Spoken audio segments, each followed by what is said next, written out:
Del día.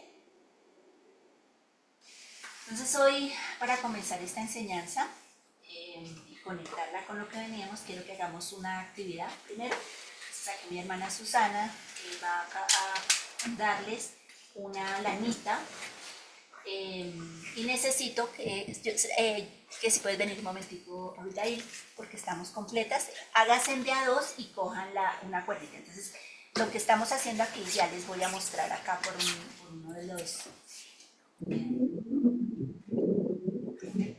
Hola, buenas Voy a tardes. entregar una lana a las participantes de acá, ellas tienen una lanita y cada una de ustedes tiene que tener pareja.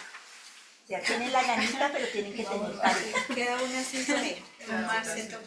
Tenemos que tener pareja. ¿Por qué? Tenemos que tener pareja. Listo, una conmigo. Conmigo. ¿Tenemos que tener pareja? Sí, tienen que tener. Vámonos, a ver, no tenemos a nadie. Podemos orar, ellas están preocupadas que porque no tienen pareja. Si no tienen pareja, Se fregarías. así que la mitad de acá nos va. Les voy a mostrar aquí a las que eso. están viendo ahí por este, voy a tratar de un momentico a ver si puedo anclar esto y que puedan ver, no sé. ¿Qué? ¿Cuál? Para que pudieran ver, es que estoy ¿Esta? mostrándoles. Sí, ¿Qué estás mostrando? este. Ah, ok, entonces espérame. Para que vean. Entonces, se van a parar y cada una va a coger un extremo, ¿sí? Un extremo de la cuerda. Una a un lado y la otra al otro lado. Las que están en la web quiero que estén muy atentas. Vamos a mirar aquí a estas dos participantes. ¿Pero qué hay que hacer? Listo, cójalo bien en la punta, agárrenlo fuerte, todas tienen una, ustedes también, todas tienen una cuerda, ¿listo? Entonces, a la cuenta de 3, ustedes van a tirar lo más ¿Pero fuerte. con las dos manos No o con van una a mano? terminar, no importa lo que pase, jalen lo más fuerte que puedan, sigan jalando, Me ganan. lo más. Listo, sí, ¿listo? 1, 2, 3. Tiémplela. Se tuteó. No, allá. Para nosotras Tiémplela, no, pero tiémplela. La idea es que jalen. Háganle Susi. ¿Qué pasó allá? Muy bien.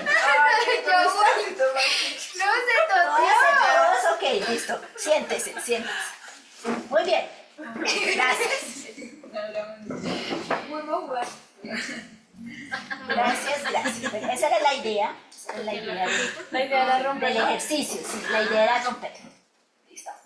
Muy bien. ¿Por qué hicimos ese ejercicio? Porque hoy vamos a ver algo muy similar en nuestra enseñanza. Opa.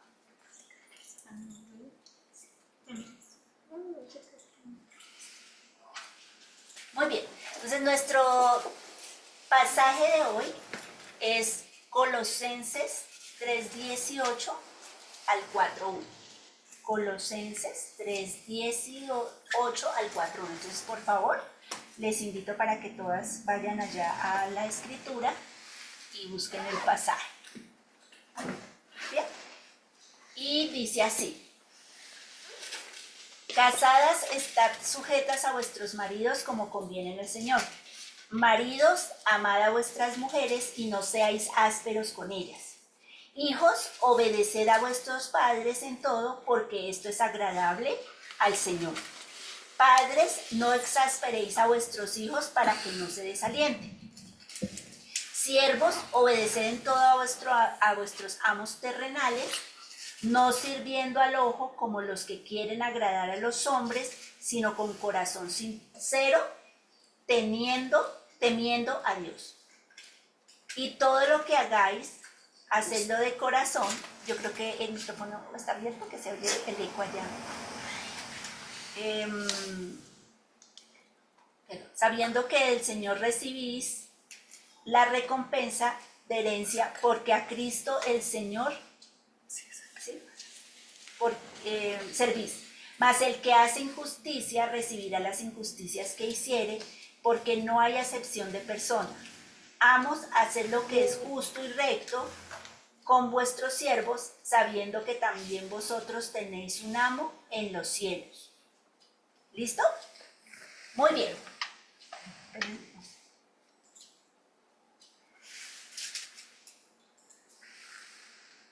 Entonces, este pasaje, uno dice, bueno, hemos estado viendo lo anterior, qué conexión tiene pues con lo que habíamos hablado, el vestir, entonces vamos a ver que sí tiene mucha relevancia.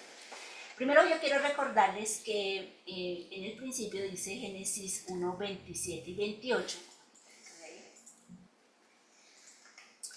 dice, y creó Dios al hombre a su imagen, varón y hembra los creó, y los bendijo Dios y les dijo, fructificad y multiplicados, llenad la tierra. Génesis 1, 27 y 28. Ya en otras enseñanzas nosotros hemos visto que la institución de la familia fue una institución dada por Dios. O sea, el inventor de la familia fue Dios, ¿sí? Sabemos que una de las entidades actualmente más atacadas es la familia, especialmente aquella que está representada por padres, madres o hijos, porque actualmente vamos a ver que este concepto de familia se ha ampliado a un nivel inmenso, ¿no? Como lo expreso aquí, esta entidad se ha venido desmoronando al punto que hoy se le llama familia a cualquier grupo con que nos identificamos, ya sea por intereses comunes, pasatiempos como el deporte, la comida, los viajes, y aún por cosas no necesariamente buenas como por ejemplo los vicios, ¿sí? Entonces si yo tengo un grupo de amigos con el que yo me siento bien, yo digo, esta es mi familia, esta es mi familia. Pero cuando estudiamos las escrituras y cuando estamos hablando de las cosas espirituales y de la visión de Dios de la familia, pues Dios sí estableció un modelo que fue un padre, una madre y unos hijos, porque cuando Él creó dijo que ellos se fructificaran y se multiplicaran, y pues lo que iban a fructificar o lo que iban a producir de esa unión eran hijos. Entonces, a la luz de lo que el Señor dice, la familia que el Señor creó, la base en Génesis, pues era esa, constituida por padre, madre e hijos. ¿Listo? ¿Alguna pregunta hasta ahí? No. Muy bien. Hoy en día, como les digo, eso se ha ampliado. Y no necesariamente, no estoy diciendo que no hayan otros tipos de familia, porque a veces hay familias que por el pecado, acuérdense que el pecado entró y arruinó todo ese plan. Entonces, hoy en día desafortunadamente vemos familias donde, por ejemplo, está la mamá solita con sus hijos, o el papá solito con sus hijos, o los hijitos, el padre con los abuelos. Es básicamente, digamos que en una relación familiar sana, esos es como los más cambios. También hemos visto que hoy en día se presentan otros tipos de familia que no necesariamente pues son como la Biblia en Génesis los planteó al comienzo, ¿cierto? Hombres con hombres, mujeres con mujeres, que eso ya se sale, digamos, de la idea espiritual y bíblica, ¿cierto? Que el Señor presentó en Génesis. Pero la familia sigue siendo una entidad muy especial porque Dios la diseñó. Sin embargo, otra vez, vemos que esa entidad actualmente es muy atacada de diversas formas. Entonces, por eso era el ejercicio, como está ahí en la lámina, ¿cierto? Una de las posibles causas de desmoronamiento es porque esta entidad trae deberes y responsabilidades, y en un mundo tan individualista como en el que estamos, pensar en el bienestar del otro antes del personal parece impensable, ¿sí? ¿Qué pasa? ¿Por qué la familia se ha fracturado de la manera que lo vemos hoy? Porque desafortunadamente hemos entrado a un sistema donde cada cual quiere velar por sí mismo y no por lo de los demás, ¿sí? Entonces, si hay tensión, si hay demasiada tensión, ¿qué pasó con la cuerdita? Si ambas cuerdas están, o sea, si ambas puntas están ejerciendo fuerzas contrarias, pues la cuerda ¿qué hace? Se revienta. Pero si traen esa cuerda que quedó, la pueden traer por favor. Ah, bueno, aquí tienen. Y digamos tenemos la cuerdita, pero si en vez de haber dos fuerzas que estén tratando opuestas, tratando de partirse, por así decirlo, de ejercer presión para los distintos lados, la cuerda no se tira, sino se mantiene. como dijo Diana, dijo, ay, la mía no se me rompe, pero porque ella no estaba ejerciéndole presión. Realmente ella no estaba queriendo pelear con su compañera Susana. Ella llegó a un punto de tensión, pero ella no quería romper la cuerda. Pero en la familia actual, realmente los individuos sí están más concentrados en buscar, en atraer hacia su propio lado. Y eso pues definitivamente va a traer ruptura, va a traer daño, porque ustedes no van a poder coger, la única manera de unir ese lacito que sería, pues toca hacerle una añadidura, se va a añadir, pero desafortunadamente ya quedó un daño, ¿sí? Ya hay un daño. Se puede unir y eso está bien, pero sin embargo eso genera un daño. Esta tensión se ha sentido siempre en las relaciones familiares. Es cierto que se ha venido agudizando, pero Dios en su sabiduría detectó este mal en la iglesia de Colosa y dio el consejo más sabio para mantener viva a la familia al punto que sigue siendo relevante hoy en día. O sea, este consejo, ¿sí? Que como yo a veces, o me gusta llevarlos a reflexionar, que siendo un libro tan antiguo, escrito hace más de 1000, o sea, tardó 1600 años, han pasado más o menos 2000 años, ¿cierto?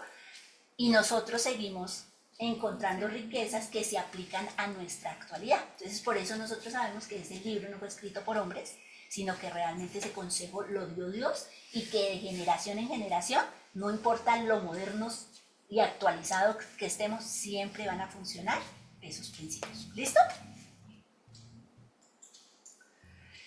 La vez pasada, en este mismo libro de Colosenses, el apóstol Pablo comienza a hablar de las relaciones interpersonales.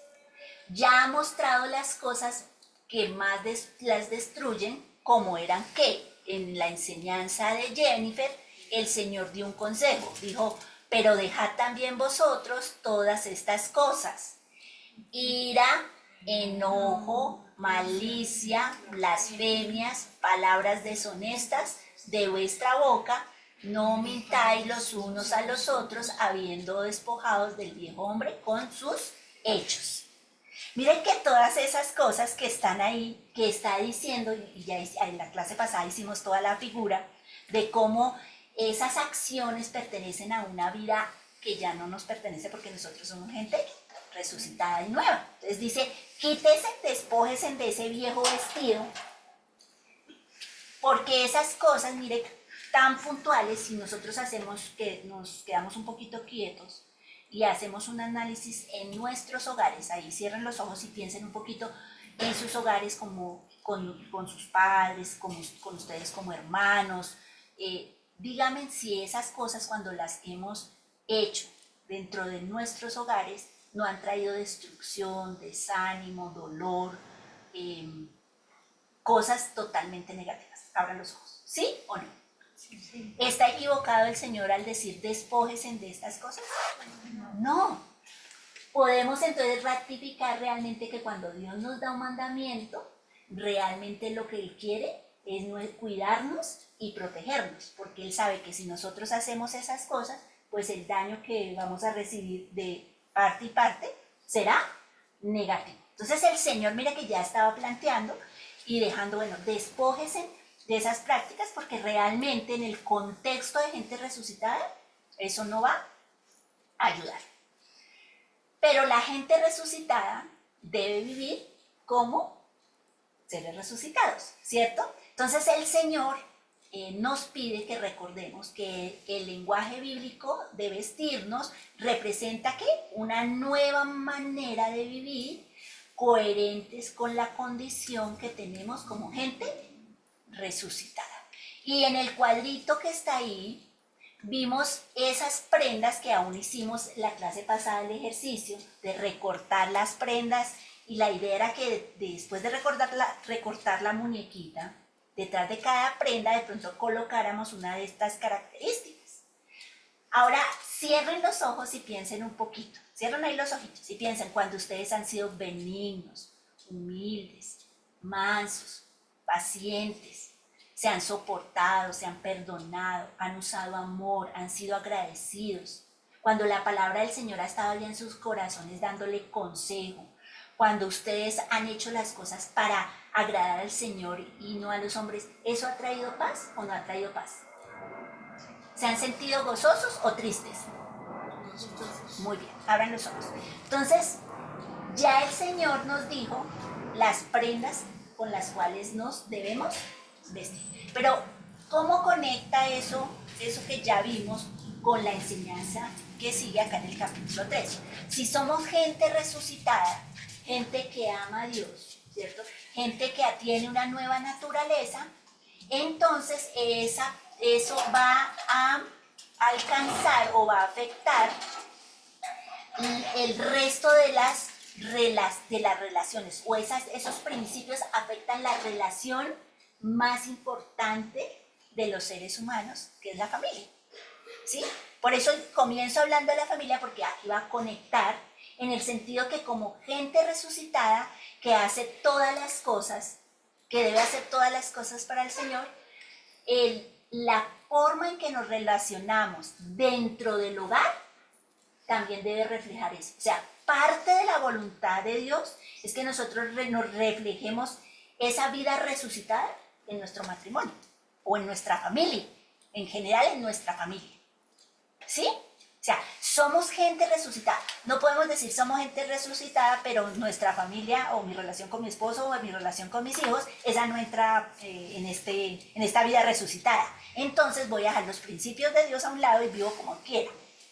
Porque eso es lo que ha pasado en el mundo, ¿cierto? Que ha sacado totalmente esos principios. ¿Eso qué quiere decir? Que la gente de Dios no va a tener baches en ese proceso de relaciones interpersonales. No. Al contrario, la gente de Dios es la que más tiene baches y encuentra esas dificultades. Porque la gente de Dios está trabajando, buscando esas fallas que hay internas de pecado, de cosas de malas costumbres y malas prácticas, de querer ir a la voluntad de Dios. Entonces el mismo pecado personal va a presentar una lucha, ¿sí? O sea, si uno aprende un principio, por ejemplo, sean generosos, preciso se va a presentar todo para que usted no sea generoso. Usted mismo va a sentir ganas preciso de no querer dar lo que tiene. Preciso le van a dar una ofrenda grande y usted va a comenzar a decir, uy, pero si doy, uy, pero si le doy esto se me disminuye. No, pero ¿cómo voy a comparar? Digamos, porque está aprendiendo. Entonces, las relaciones familiares, cuando nosotros llegamos, como veníamos desconfigurados, como me gusta usar el término, y Dios comienza a enseñar estos principios, pues siempre vamos a encontrar una serie de choque, una tensión ya sana, porque uno se quiere adaptar. Nunca comenzar a hacer algo bueno es tan fácil. Entonces, el pasaje comienza diciendo, no sé si alguna de ustedes pueden leerlo aquí, o las de la web, alguna quiere leerlo, esa porción de la escritura.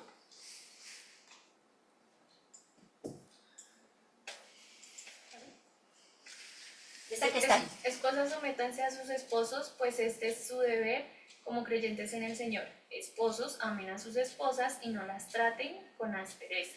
Hijos, obedezcan en todo a sus padres, porque esto agrada al Señor. Muy bien. Entonces, la exhortación del apóstol comienza hablándole a las mujeres y habla de que las esposas se sometasen a sus esposos. Ya nosotros hemos venido estudiando mucho sobre esta responsabilidad, deber de la esposa como hija de Dios de someterse a su esposo. Resulta que hoy en día pues la sociedad ha cambiado tanto y ya no se definen fácilmente los roles dentro de los hogares, ¿sí? Antiguamente el rol del esposo era claro y el rol de la mujer era claro, digamos, en ciertas actividades propias que cada uno hacía. Pero cuando nosotros estamos hablando de someternos, ¿cierto? Vamos a ver que hay unos principios que se van a generar en dos grupos importantes, ¿sí? Según el pasaje, que está la familia y está en otra clase en los roles externos. ¿Sí? En este pasaje está hablando de dos grupos, en la familia y en los roles externos. En la familia vamos a ver que ese sométase, ¿cierto? Está seguido de otra serie de cualidades que fortalecen el vínculo de la familia en cada uno de los miembros que la hace parte. O sea, no es que solo un miembro tiene un deber, sino que hay deberes y hay ¿qué? Responsabilidades dentro de todo el vínculo familiar. Y vamos a ver ahí términos como sujeción, obediencia, amor, no rudeza y no aspereza en el contexto de ¿qué? De la familia. O sea, eso es lo que está diciendo. Así como había esa lista de no se airen, no se enojen, no haya malicia, en este texto también nos está exhortando a que tengamos cuidado con ciertas cosas. Hay ciertas cosas que son positivas, mandamientos positivos, y hay ciertas exhortación a ciertas cosas que son negativas. ¿Sí? Entonces está la sujeción, la obediencia y el amor, vamos a ver que son cosas positivas. Y la no rudeza y no exagerar son las cosas negativas que se está atacando en este texto. Y por parte de los roles externos está la obediencia, que vamos a ver, y pues muchas de nosotras ya hemos oído este concepto que la obediencia tiene que ver con aprender a escuchar y también a seguir órdenes. ¿Sí? Es una dinámica de aprender a escuchar para poder seguir órdenes. Hoy en día eso es difícil porque a nosotros no nos rechazamos de primer plano eso. Entonces, la sujeción es importante en la familia porque reconoce el rol del liderazgo del esposo. ¿Ok? Entonces, la sujeción reconoce el rol del liderazgo del esposo. En el diseño de Dios, y aunque no tenemos que tener cuidado porque hablamos del patriarcado, que eso ya no existe, pero Dios diseñó la familia en un orden. Y pues la sociedad puede decir muchas cosas, pero Dios diseñó la familia para que el varón cuidara, protegiera a los que él había colocado debajo de ese rol.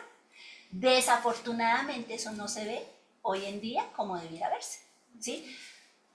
No creo que no se ve perfectamente. Algunas familias tienen a veces un rasgo distintivo de ese rol, pero desafortunadamente son más las formas negativas de la práctica que opaca eso, ¿sí? Pero muchos padres saben que ellos tienen que proveer, el hombre sabe que tiene que proveer. La mayoría de hombres cuando asumen un hogar saben que de alguna manera tienen esa responsabilidad. Hoy en día la nueva juventud comparte esos roles, ¿no? Ese rol de proveedor. Pero ante Dios, un día ese hombre, sea por ignorancia o no, él va a llegar y Dios también le va a pedir cuentas de esa responsabilidad que le dio frente al cuidado de su familia. Y él sí está llamado a cuidar y a proteger a su familia. Pero para que un hombre pueda liderar, es necesario que haya alguien que quiera seguirlo, ¿sí? Y en el contexto de hoy en día, la sujeción se ve como una persona que está obligada a seguir a otro, de pronto. Pero en el contexto de la escritura no es así. Uno de los elementos más importantes en una relación desde el punto de vista de Dios es la sujeción. La sujeción implica, oigan, el reconocimiento del otro como igual en importancia y por tanto digno de ser escuchado en una actitud abierta que permite analizar sus propuestas e ideas y aceptarlas de ser necesario, confiando en que Dios está en medio de ellas. Pero a veces en ese proceso de la sujeción se entra en esa tensión como con la cuerda, ¿sí? Que no se escucha para ver lo que realmente es importante, a lo que se quiere llegar, sino que cada uno está en ese tire y coge de imponer lo que el otro está diciendo. O sea, la meta no es venga, miramos qué es lo que el otro está diciendo, a ver si tiene lógica. Y vamos a apoyar. A veces no podemos apoyar. La sujeción no implica que yo no pueda estar en desacuerdo. ¿Sí me hago entender? La sujeción no es que usted tiene que aceptar todo lo que el otro dice, pero la sujeción sí tiene esa postura de escucha, de análisis, de poder decir, ya te dijo Susanita, de poder ver qué es lo que está planteando el otro y si el otro tiene la razón, si es coherente, en ese sentido la esposa poderle apoyar al esposo. Pero es terrible cuando la esposa está contrapunteando siempre con el esposo. Entonces el esposo dice blanco y ella dice negro, ¿sí? Eso es una tendencia de nosotras las mujeres, porque nosotras tenemos nuestra propia visión de hacer las cosas. Y eso va creciendo en el matrimonio, porque uno tiene que aprender que no todo se hace a la manera de uno, ¿sí? En el lado de la esposa, mirando un poquito el lado de la esposa. No todo se tiene que hacer a la manera de uno. ¿Qué vas a decir, Susanita?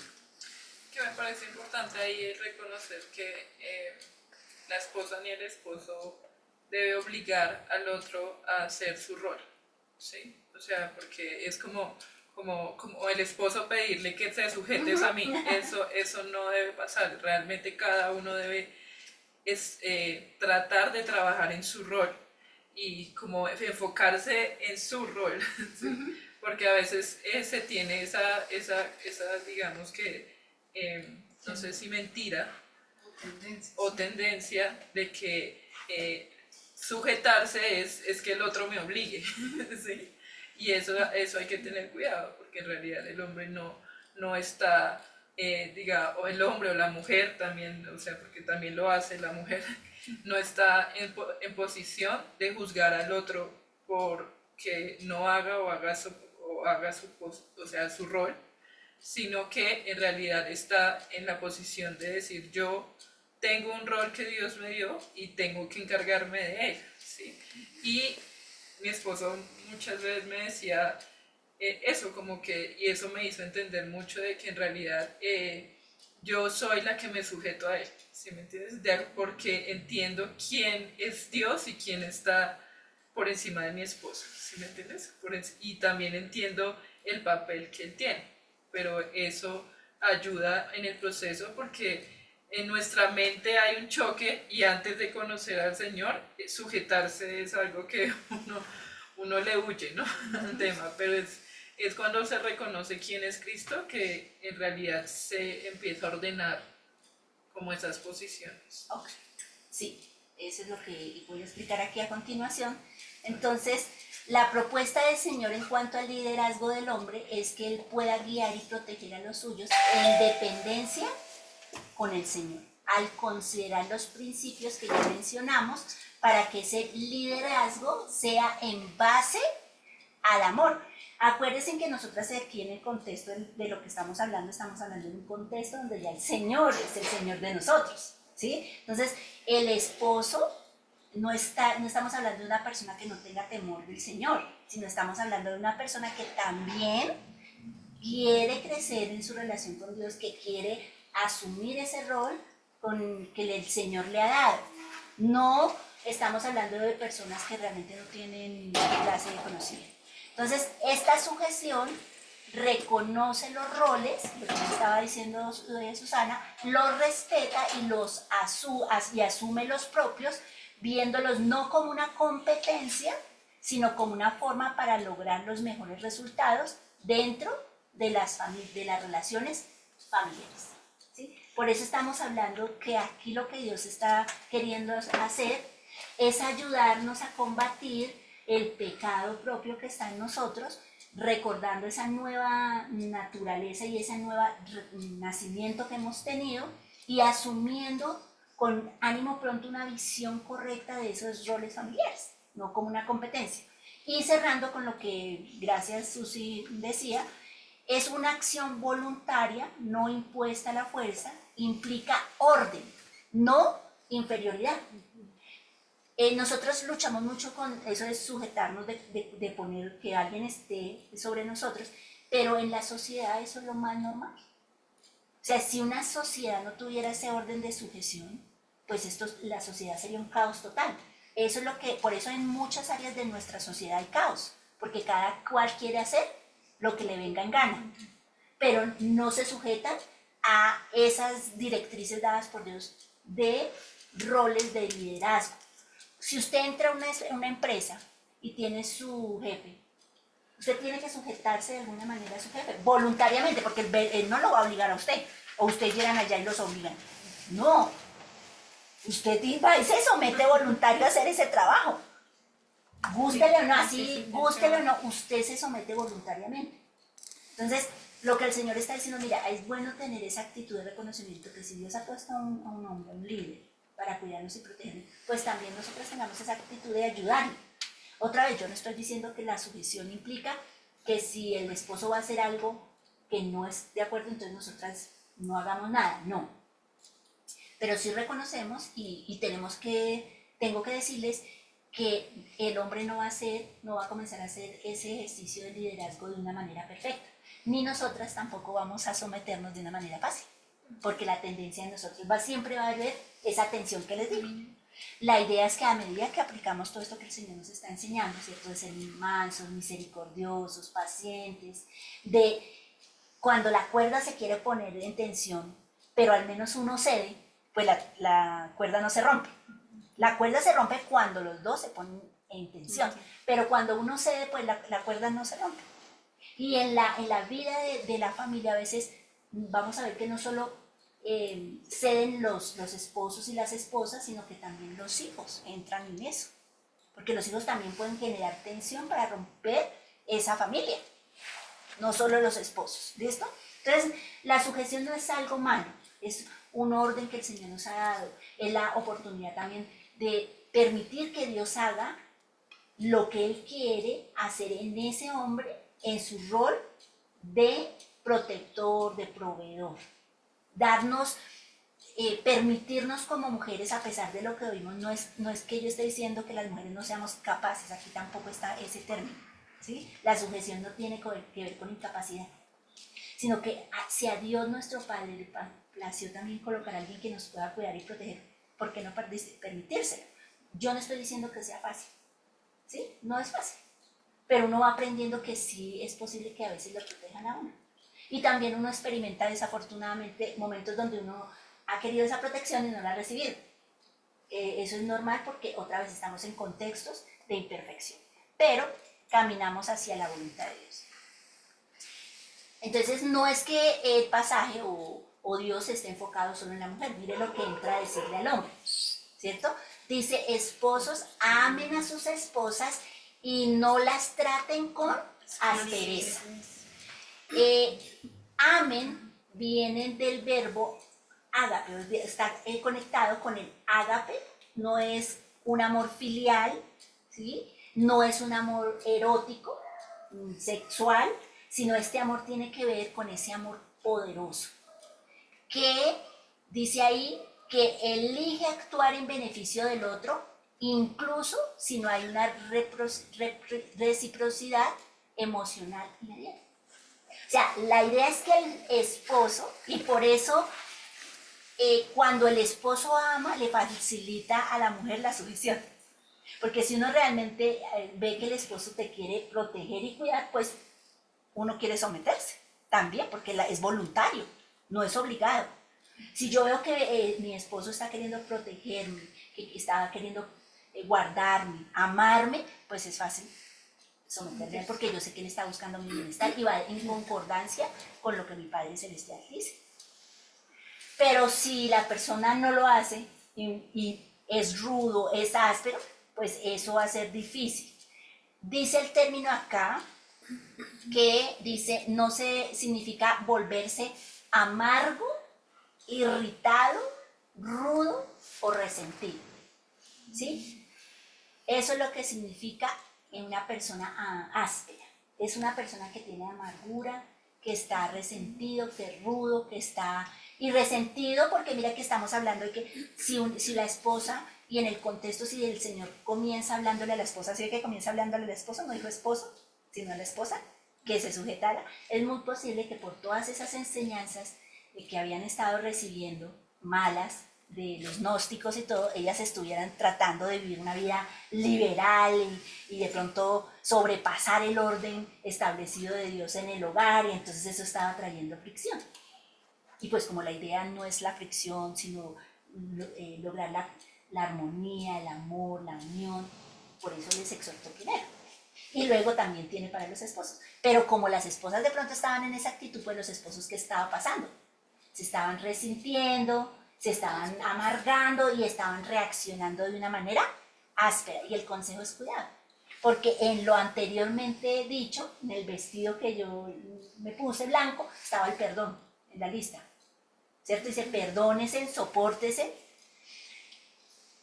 Y aquí tenemos que encontrar el equilibrio en esa unidad familiar. Porque uno dice, bueno, yo no debo permitir que otro me abuse. Está bien. Pero uno a veces tiene que ser paciente mientras Dios va transformando al otro. ¿Cierto? A veces uno tiene que soportar malas actitudes. ¿Cuántos de ustedes hoy se levantaron y no soportaron una mala actitud o algo feo de otro, de un tercero? ¿Sí o no? Ya sea cliente, esposo, hermano, amigo, el que sea. Si pues nosotros nos abriéramos de las relaciones interpersonales, cada vez que alguien nos hace algo feo, pues ya no habrían relaciones interpersonales, viviríamos en un cubículo de vidrio y ya. Pero como los principios de Dios, por eso están, porque se tienen que practicar en un mundo imperfecto, lo podemos hacer. Sino cómo soportamos, cómo amamos, cómo perdonamos, cómo somos pacientes. Si fuéramos perfectos, no, esas cosas no se darían. Si me hago entender, eso no se daría en un mundo perfecto. Esos consejos no se aplicarían para un mundo perfecto. Dios los dio porque sabía que ya había un problema y que tocaba aplicarse. Siempre hay el extremo, y yo no estoy hablando del extremo máximo, ¿no? Una mujer golpeada, no estoy hablando de esos extremos. Estoy hablando de esas roces propios de un carácter que está en transformación. ¿Listo? Entonces, bueno, podría hablar mucho, pero no hay hombres acá, entonces... pero es verdad que el deber del esposo es amar y no hay excusa para que un hombre trate ásperamente a su esposa, porque el Señor les ha dado los recursos. Luego dice el 21, ustedes los padres no exasperen a sus hijos para que no sé qué, desalienten. O sea, otra vez, estamos hablando es de cómo el Señor está aplicando todo ese vestido de resucitados en el contexto de la familia. No exasperar o no provoquen, está ahí la palabra en el griego, pero lo que significa es provocar, irritar, incitar a la ira, causar frustración constante o innecesaria. El tiempo presente indica una acción continua. No estén continuamente provocando, ¿sí? Esto no quiere decir que la mamá entonces no le puede decir a la hija recoja la ropa porque entonces ay, no, ya está irritando a la hija. O no haga tal cosa y ya está irritando. No, son esas provocaciones constantes, ¿sí? Que no animan a un bien, sino por ejemplo estarle diciendo al hijo cosas que son despectivas, ¿sí? Ah, es que usted es un inútil, ah, es que usted nunca hace nada bien, ah, es que usted no sirve para nada, que ya lo hemos tratado cuando vimos lo de los adolescentes, ¿no? Eso va desalentando. Entonces, el Señor nos hace un llamado a no hacer esas prácticas o a tener cuidado con esas prácticas.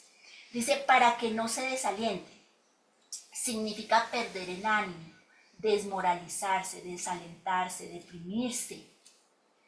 Es un subjuntivo presente indicando una condición que puede llegar a suceder si se mantiene la provocación.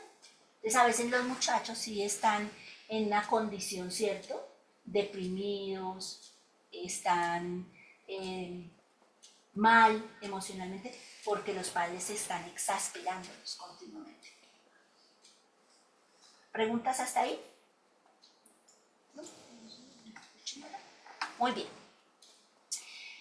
En cuanto a los hijos, dice, ustedes los hijos obedezcan a sus padres en todo porque esto es agradable al Señor. Se usa la forma que está ahí para indicar una obediencia continua y total. Se da una motivación teológica porque esto agrada al Señor. Es decir, la obediencia de los hijos a los padres no es solo social o cultural, sino espiritual. Honra a Dios. ¿Sí? Cuando dice obedézcanle en todo. Y acá pues entra un poquito de aprender a ceder. ¿Sí? Hay cosas que los hijos quieren hacer y tal vez a los papás no sienten que no es el tiempo de hacer. Cuando el hijo es sensible a esa amonestación del padre, debe confiar de que detrás del Padre está un cuidado soberano del Señor. Que tal vez ni siquiera el Padre, a veces uno sabe por qué quiero decirle no y no tengo el ánimo de decirle sí. A veces uno no tiene toda la lógica, pero a veces uno siente esto no es todavía el tiempo. Y el Hijo aún se somete por honrar al Padre, Dios va a honrar al Hijo también. ¿Sí? Ya otra vez, no estoy hablando de extremos, porque estamos hablando del contexto donde hay principios del Señor del Hijo. Muy bien. Por último, está el último contexto, ¿cierto? Que es el externo o de los roles externos, que le habla a los siervos. Dice, ustedes los siervos obedezcan en todos a sus amos terrenales, no solo cuando los ven como si quisieran agradar a sus semejantes, sino con sinceridad de corazón, por temor a Dios. Entonces aquí hay una exhortación a una obediencia, no una obediencia superficial, que está pendiente solo de agradar al otro cuando lo ven. ¿Sí? O sea, hago las cosas mientras me ven, pero cuando yo estoy por allá sola, hago lo que se me da la gana. Entonces el jefe llega y yo trabajo, ¿no? Y limpio, y organizo. Y él se va y yo me siento a ver el celular, que eso es lo que uno ve generalmente, ¿no? Entonces está el llamado a ser juiciosos como resucitados y a darle honor al Señor, porque el Señor sí lo está viendo a usted. Y el Señor no crea que le está diciendo, ay, qué bonito que usted está ya mal utilizando su tiempo. ¿Sí? Como tampoco va a estar bien que el amo negree al siervo y entonces no lo deja descansar y quiere sacarle el provecho más allá de lo que tiene que hacer, y entonces está Pedro a todas horas y le habla de mala gana cuando está de mal genio y no es sensible a lo que el otro hace, no le reconoce su trabajo ni por honra ni por dinero, y no ve que de pronto es una persona fiable. Todo eso uno tiene que aprenderlo como amo, como jefe, bueno, aquí usan el término amo porque es diferente, pero el rol de estar bajo otro, ¿sí? No es igual que la sujeción, porque el término no es igual. Sujeción como lo es con la esposa, que está a voluntad. El otro tiene que hacerlo porque está ahí. Es su trabajo también, hay una parte de obligación porque es su trabajo. Es parte de lo que le toca hacer. Entonces no es que te toca hacer una vuelta y no, cuando a mí se me dé la quiera voy y le hago lo que el jefe me dijo, porque no tengo de ánimo. No, eso no puede ser. No puede ser así. Entonces, la advertencia final, y ya para cerrar, dice, y todo lo que hagan, háganlo de corazón, como para el Señor y no como para la gente. Porque ya saben que el Señor les dará la herencia como recompensa, pues ustedes sirven a Cristo, el Señor. Pero mire lo que dice al final. ¿Qué dice? Que el que hace lo malo recibe el pago del mal que ha hecho, porque ante Dios no hay favoritismos. Yo no sé por qué pensamos que porque somos hijos de Dios, Dios se va a hacer el de la vista gorda y nos va a dejar hacer lo malo. ¿Sí? O sea, que si nosotros estamos haciendo algo allá mal con el jefe, que si estamos haciendo cosas mal con nuestros hijos, o nuestros hijos están haciendo algo malo con nosotros, o nuestros esposos, o la esposa, eso el Señor como que no le importa porque como Él nos ama, entonces a Él no le interesa. No, acuérdense que el Señor dice que el juicio comienza por casa, o sea, el Señor sí, y Él disciplina al que ama. Entonces uno también tiene que llenarse de temor y recordar que el Señor nos está viendo, no solo la acción externa, sino la acción interna, nuestra motivación. Y que Él también obrará en favor o no. Entonces por eso el versículo de hoy, ¿cierto? Cierra y es, y todo lo que hagamos, hágalo de corazón como para el Señor y no como para la gente. Porque ya saben que el Señor les dará la herencia como recompensa, pues ustedes sirven a Cristo el Señor. Y cuando habla de les dará la herencia como recompensa, entonces está conectado con todo el capítulo. Ustedes son gente resucitada. Como es gente resucitada, ustedes deben impactar su propia familia. Por eso a los ancianos, ¿sí?, a los líderes del Señor, que les dice que los ancianos deben ser ejemplo dentro de sus propios hogares. La responsabilidad de un siervo no es solo enseñar la palabra, sino también impactar dentro de su propio vínculo vínculo familiar. No es fácil, ¿saben? No es fácil. No hay terreno más difícil que el del propio hogar de uno cuando uno quiere vivir esos principios. Pero yo les aliento y les animo, aunque haya imperfección, aunque no siempre hagamos las cosas como quisiéramos y nos salgan las cosas como quisiéramos dentro de nuestra familia, lo importante es tener esa sensibilidad ante el Señor, de permitirle a Él que nos siga transformando, rogarle que siga obrando en esta entidad tan preciosa que es la familia. Y que cuando también llevemos roles externos en nuestros trabajos, universidades, lo que sea, podamos también ser representantes de Cristo. ¿Sí? Yo creo que ese es el llamado que está haciendo esta porción de la Escritura. No sé si alguna tiene alguna observación. Entonces, que no seamos esos extremos que tensan, ¿sí? Lo que le pidamos al Señor, que podamos ser sensibles cuando necesitamos más bien de tensar la cuerda, soltar un poquito, ceder. A veces nos toca aprender a ceder, y ceder no es malo, porque cuando uno cede en el contexto del Señor, el Señor es el que defiende. Si uno está queriendo honrarlo a Él, Él defiende, Él viene y ayuda, Él viene y restituye. Pero generar tensión hasta destruir, no creo que sea el plan de Dios, ¿cierto? Entonces, que el Señor nos ayude y les dé sabiduría a aplicar eso en el contexto real que viven día a día. Entonces vamos a orar y terminamos esta enseñanza. Bendito Dios, te damos muchas gracias, Señor. Gracias porque sabemos que tus principios y verdades siempre nos exhortan. Gracias porque podemos hoy ver y reconocer lo que no es, lo que no te agrada, lo que no era parte de tu plan en el contexto de la familia. Te pedimos perdón por las veces que hemos generado tensión en el vínculo familiar, donde hemos querido llevar la tensión al punto de destruir, por no ceder, sabiendo que tú también vigilas y nos cuidas, porque ante todo tú estás vigilando cada rol de esposo, de esposa, de hijos, y en los externos también. Y ayúdanos, Señor, a echar mano de todas estas verdades y a aplicarlas, Señor. Que nos ayudes a vivir de una manera diferente, que transformes y moldees nuestros corazones y realmente nos des arrepentimiento cuando hacemos cosas que no van de acuerdo a lo que es tu voluntad para la unidad familiar. En el nombre de tu Hijo Jesús dejamos este tiempo y la salida de mis hermanas a sus hogares. Amén. Bueno, muchas gracias, señoritas. Gracias. Gracias. Gracias. Gracias.